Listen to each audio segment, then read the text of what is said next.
अब ये जो माइनस सी डी है ये तो हमने पढ़ा है यहाँ पे ए बी के इक्वल है, is equal to vector a b, और ये दोनों कैंसिल आउट हो जाएंगे तो क्या बचेगा, vector A B, B C minus B C zero vector, और minus C D is plus A B, तो is equal to twice of A B, that is right hand side. तो ये question था। अब नेक्स्ट क्वेश्चन करते हैं।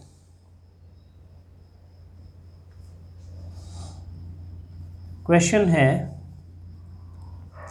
A body is given, a body is given simultaneously मतलब एक साथ, simultaneously two velocities यानी दो velocities एक साथ दी जा रही हैं। उसको कैसे दी जा रही है वो आपको सोचने की जरूरत नहीं है, बहुत सारे तरीके हो सकते हैं, ठीक है। आप सिर्फ अभी क्योंकि वेक्टर से आपको डील करना है तो आप इसी चीज़ पे दें।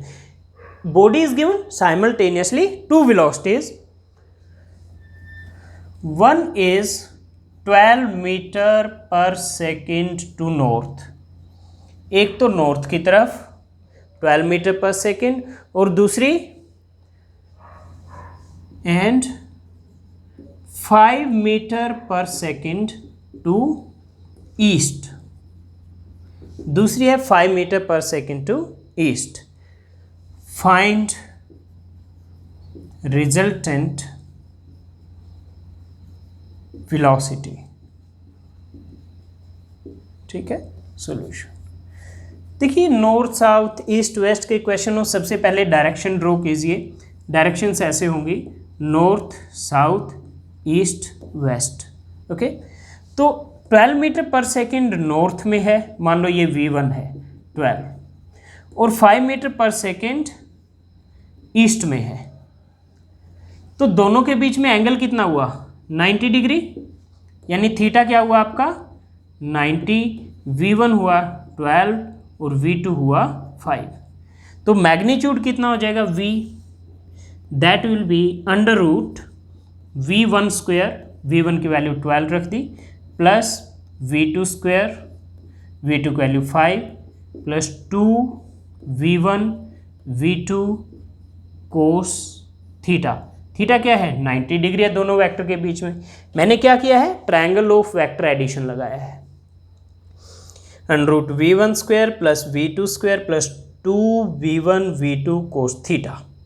कोस 90 तो 0 होता है, तो ये क्या हो जाएगा, अंडर रूट 12 का स्क्वायर 144, 5 का स्क्वायर 25, और ये टर्म कोस 90 की वजह से 0 हो जाएगी, तो ये हो गया आपका under root 169, that is 13 meter per second. 144 plus 25 169 होता है, और 169 का अंडर रूट होता है 13, तो ये मैग्नीट्यूड आ गई। फिर डायरेक्शन निकालनी है अगर, तो क्या करो, इसका पैरेललोग्राम लो लगा दो, पैरेललोग्राम लो बना दो, ये बन गया पैरेललोग्राम। तो ये क्या हो जाएगा, ये वाला डायगोनल, ये वेक्टर R, या फिर आप इसको वेक्टर V कह दो, ठीक है। और इनमें से एक को आप अल्फा A ले लो, कौन से को लोगे, इसको ले लो या इसको ले लो। अगर इसको A लोगे तो अल्फा ये वाला बनेगा, इसको A लोगे तो अल्फा ये वाला एंगल बनेगा, ठीक है। तो आप बताइए आप कौन से को लेना पसंद करेंगे। चलिए हम इसको A ले लेते हैं, पहले मैं इसको इरेज करता हूँ इधर से।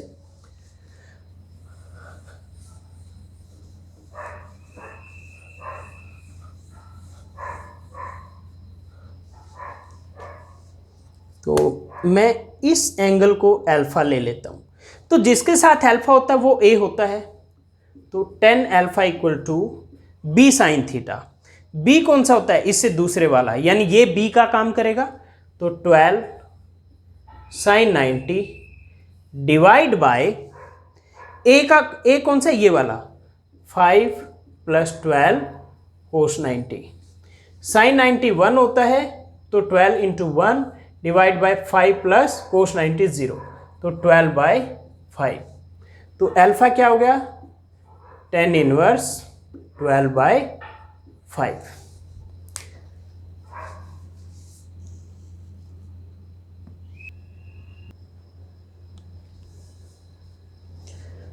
तो हमने अल्फा कैलकुलेट करने के लिए V1 को A मान लिया, V2 को A मान लिया और V1 को B मान लिया। तो अल्फा A वेक्टर के साथ बनता है तो इसलिए V2 के साथ बन गया। तो हमने यहाँ फॉर्मूला लगाया 10 अल्फा इक्वल टू B हमने किसको, V1 को लिया 12 sine theta, B sine theta divide by A plus B 12 cos theta, theta 90 degree. तो 10 alpha is B sine theta by A plus B cos theta. Sine 91 होता है, कोस 90 0 होता है। तो अल्फा आ गया आपका 10 इनवर्स 12/5। तो ये डायरेक्शन आ गई वेलोसिटी की और ये मैग्नीट्यूड आ गई। अब हम नेक्स्ट न्यूमेरिकल करते हैं। नेक्स्ट न्यूमेरिकल है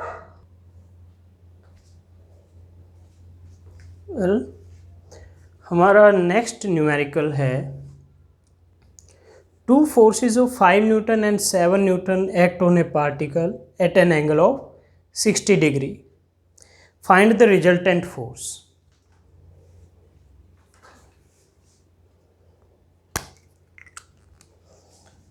क्वेश्चन है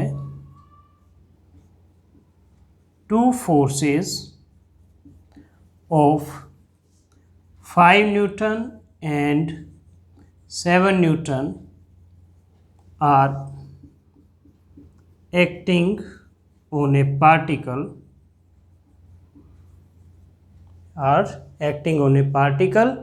at an angle of 60 degree between them. Yeah, with an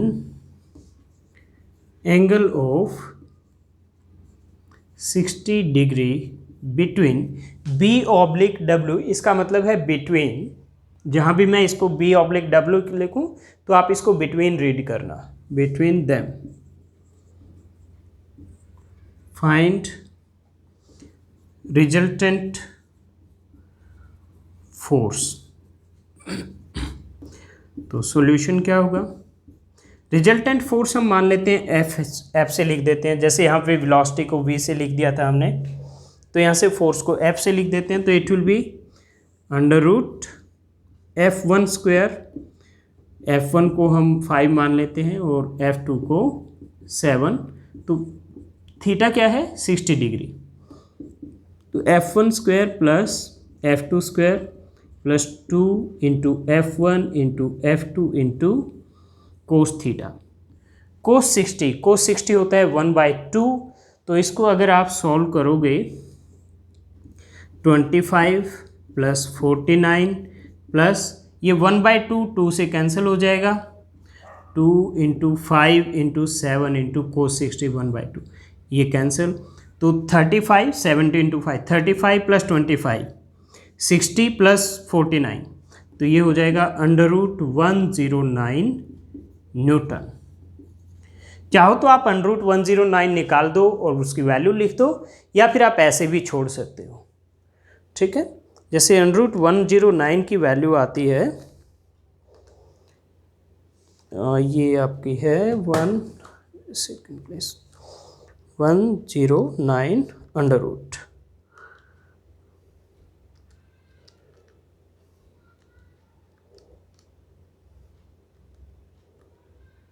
ठीक है, ये वैल्यू 10.44 आ रही है, 10.44 न्यूटन। ओके, तो अब नेक्स्ट क्वेश्चन करते हैं।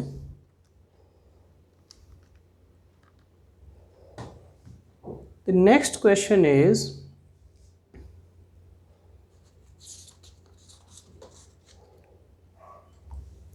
पहले इसको इरेज करना पड़ेगा, फिर हम नेक्स्ट क्वेश्चन करेंगे।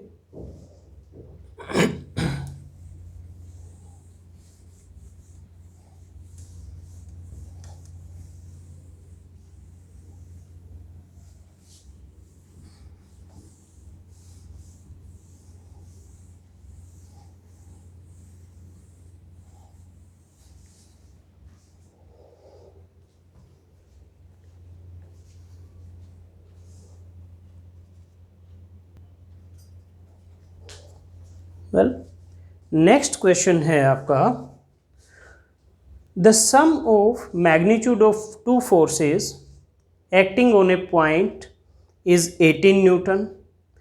दो फोर्सेस एक पॉइंट पर एक्ट कर रहे हैं और उनके मैग्नीट्यूड का जो सम है वो 18 न्यूटन है। क्वेश्चन है the sum of magnitude of two forces acting at a point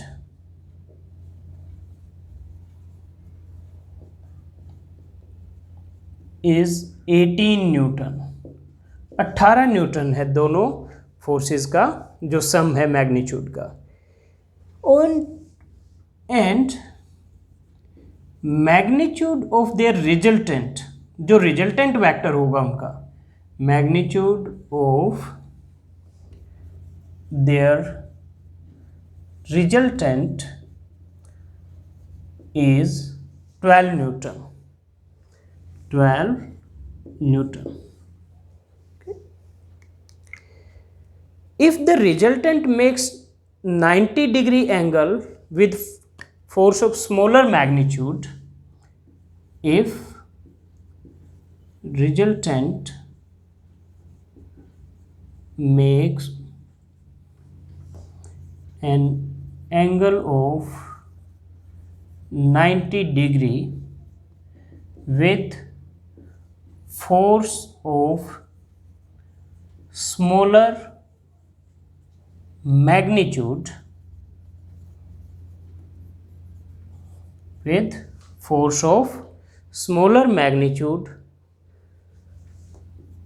then what are magnitude of two forces? What are magnitude of two forces? okay? तो इसका हमें सॉल्यूशन करना है। तो जो दो फोर्सेस हैं, let P and Q are forces. मान लीजिए वो जो फोर्सेस हैं वो पी और क्यू हैं, एंड पी को हम मान लेते हैं स्मॉलर फोर्स है, P is less than Q. तो एक तो दिया है magnitude of two forces is 18, मतलब पी प्लस क्यू है वो आपका 18 है, इक्वेशन 1। दूसरे कहते हैं रिजल्टेंट का मैग्नीट्यूड 12 है and resultant makes angle of 90 degree with force of smaller magnitude.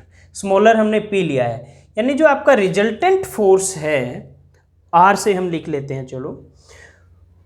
तो वो जो आर है वो आपके पी के साथ 90 बनाता है, यानी आपका जो अल्फा है tan alpha equal to B sine theta by A plus B cos theta वाले फॉर्मूले में जो अल्फा होता है वो आपको 90 डिग्री दिया है, और वो किसके साथ? पी के साथ, यानी पी आपका ए का काम करेगा। तो अल्फा यहाँ पे आपको 90 डिग्री दिया है पी के साथ, तो tan alpha equal to B sine theta होता है, तो बी की जगह क्या आएगा? Q, Q sine theta by P plus Q cos theta, P plus Q cos theta. ठीक है। अब tan 90 क्या होता है? इन्फिनिटी, और इन्फिनिटी कब हो सकता है? अगर डिनोमिनेटर 0 हो, because tan 90 equal to infinity, so p plus Q cos theta equal to 0, क्योंकि समथिंग डिवाइड बाय 0 ही हमेशा इन्फिनिटी होता है, तो डिनोमिनेटर क्या होना चाहिए? 0। तो यहां से आ गया q cos theta equal to minus P, let ये इक्वेशन नंबर 2 है। फिर उसके बाद कहता है कि जो रिजल्टेंट का मैग्नीट्यूड है वो है 12, रिजल्टेंट का मैग्नीट्यूड 12 है। तो आपका r होता है under root P square plus Q square plus 2pq cos theta.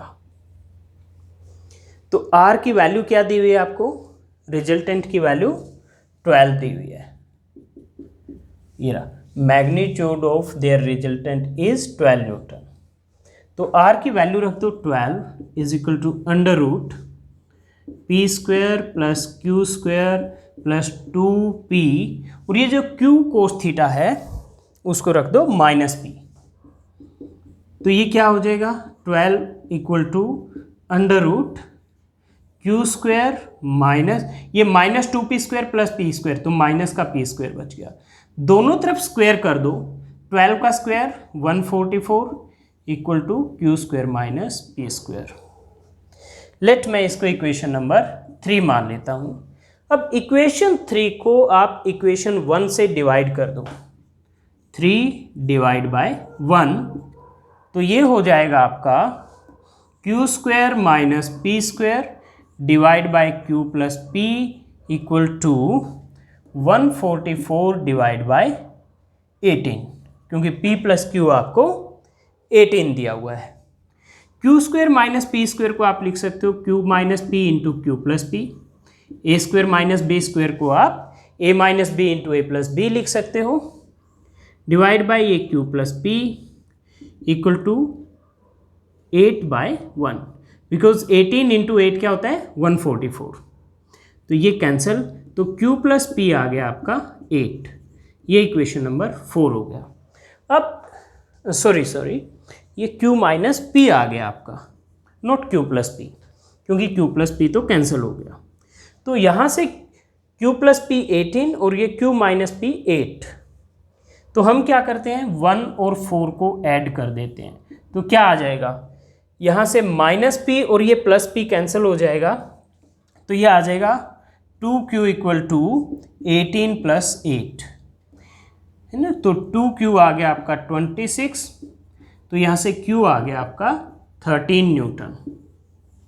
अब ये जो q की वैल्यू है ये 1 में रख दो या 4 में रख दो, चलो 1 में रख देते हैं, पुट इन 1, तो यहाँ दिया हुआ है p plus Q equal to 18, तो p इक्वल टू 18 माइनस क्यू, तो 18 माइनस 13 5 न्यूटन, तो p की ये वैल्यू आ गई आपकी 5 न्यूटन। तो ये था आपका एक और न्यूमेरिकल। अब नेक्स्ट करते हैं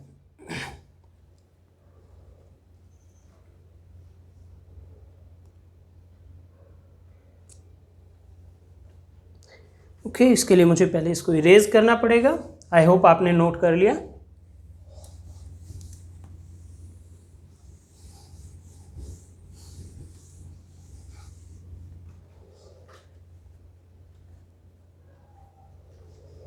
क्वेश्चन है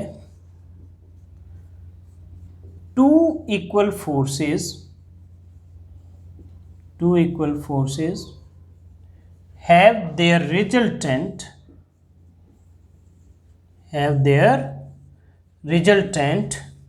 equal to either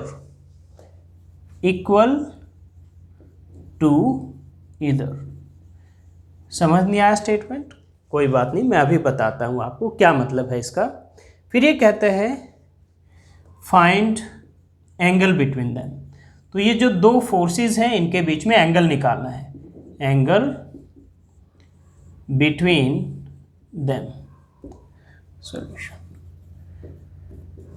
हम मान लेते हैं कि हमारे जो दो फोर्सेस हैं वो ए और बी हैं। Let two forces are A and B. ये कहते हैं टू इक्वल फोर्सेस, तो यानी जो ए और बी है दोनों का मैग्नीट्यूड क्या है, सेम है। ठीक है, let magnitude of A and B वो P है, क्योंकि दोनों इक्वल फोर्सेस हैं तो मैग्नीट्यूड दोनों का सेम होगा। तो मान लिया A का भी P है मैग्नीट्यूड और B का भी P है, तो फिर कहता है have their resultant equal to either, मतलब जो रिजल्टेंट है उसका भी मैग्नीट्यूड P है, उसका भी मैग्नीट्यूड वही है जो A और B का है। तो एंगल बताओ A और B के बीच में, तो फॉर्मूला लगा दो, R equal to under root A square plus B square plus 2ab cos theta. तो r की जगह p, ये p square plus b square plus 2p² cos theta. ठीक है, अब हम दोनों तरफ स्क्वायर कर देते हैं, दोनों तरफ स्क्वायर कर देते हैं, स्क्वायर बोथ साइड्स। तो इधर भी p² और इधर क्या हो जाएगा, p² plus p² plus 2p² cos theta. ये कैंसल आउट हो जाएगा, तो इनमें क्या बच जाएगा, p² कॉमन ले लो तो 1 प्लस 2 कोस थीटा बच गया। इन दोनों टर्म में अगर p² कॉमन ले लोगे तो 1 प्लस 2 कोस थीटा, और क्या आ जाएगा इधर 0। या p तो 0 है नहीं, क्योंकि फोर्सेस आपके नॉन जीरो हैं। अगर फोर्सेस 0 होंगे तब तो आपका क्वेश्चन ही खत्म हो जाता है वहीं पे। तो आपका क्या बचेगा, 1 plus 2 cos theta equal to 0, cos theta equal to -1/2। और कोस थीटा -1/2 कब होता है, जब आपका थीटा 120 डिग्री हो। तो ये आपका आंसर आ जाएगा, theta is 120 degree.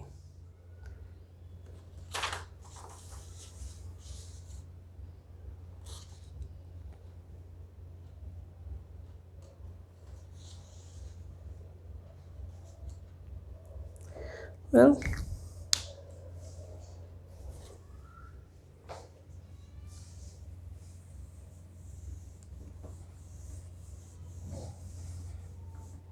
Next question है, आपके पास दो फोर्सेस हैं, मान लीजिए ए और बी है, और उनका रिजल्टेंट वेक्टर आर। अगर हम बी की डायरेक्शन रिवर्स कर दें तो रिजल्टेंट एस बन जाता है। तो प्रूव करो r² plus s² is equal to twice of a² plus b²। Question है, resultant of vector A and B is vector R if direction of vector B is reversed, resultant becomes vector S. Prove r² plus s² is twice of a² plus b²। ये आपको prove करना है। तो a और b के सम का magnitude वही होगा जो r का होगा, और a और माइनस b वेक्टर का जो रिजल्टेंट है वो s है, तो उसका जो मैग्नीट्यूड होगा वो vector a minus vector b के मैग्नीट्यूड के इक्वल होगा। तो आपको प्रूव करना है that r² plus s² is twice of a² plus b²। Well, तो vector r is vector a plus vector b and vector s is vector a minus vector b। तो r क्या हो जाएगा, √a² plus b² plus 2ab cos theta, और s क्या हो जाएगा, s हो जाएगा आपका √a² plus b² minus 2ab cos theta. तो अब क्या करोगे आप, दोनों तरफ स्क्वायर करो, तो r² आ गया आपका a² plus b² plus 2ab cos theta, और s² आ गया आपका a² plus b² minus 2ab cos theta. अब क्या करो, दोनों को ऐड कर दो, तो r² plus s² is equal to a² plus a² 2a², b² plus b² 2b², और 2ab कोस थीटा और माइनस का 2ab कोस थीटा क्या हो गया, 0। तो r² plus s² is twice of a² plus b², और यही आपको प्रूव करना था।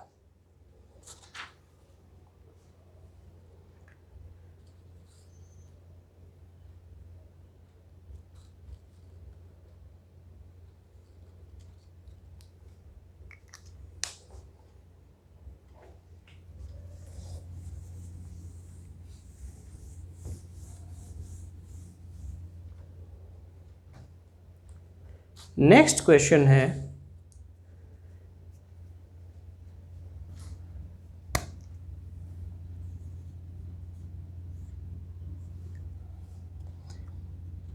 a particle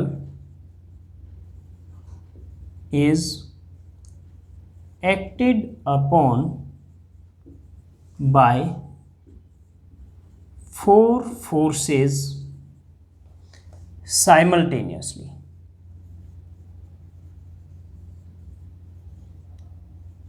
चार फोर्स एक साथ लग रहे हैं, किस तरफ? 30 न्यूटन ईस्ट की तरफ, 20 न्यूटन नॉर्थ और 50 newton west and 40 newton south. 40 newton south.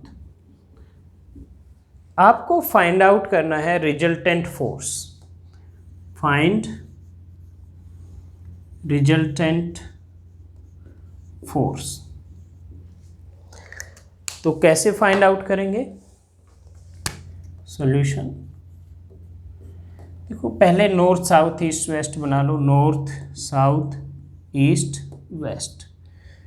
East में 30, 20 नॉर्थ में, वेस्ट को 50 एंड साउथ को 40।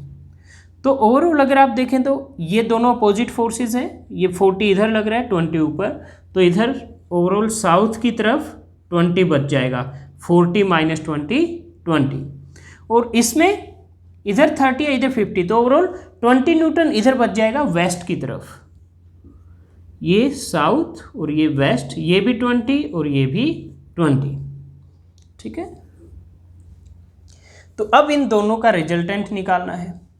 तो यानी आपके पास दो, एक तरह से रिजॉल्व करके दो ही फोर्सेस बच रहे हैं और उनके बीच में एंगल क्या है? 90 डिग्री। तो नेट फोर्स क्या हो जाएगा? अंडर रूट 20 स्क्वायर, ये आपका एक तरह से ए हो गया, ये आपका बी हो गया। तो under root A square plus B square plus 2a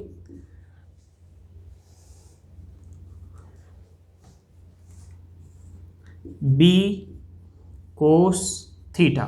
theta क्या है? 90 डिग्री इन दोनों के बीच में, ए और बी के। तो ये पूरी टर्म तो क्या हो जाएगी? 0 हो जाएगी, क्योंकि कोस 90 0 होता है।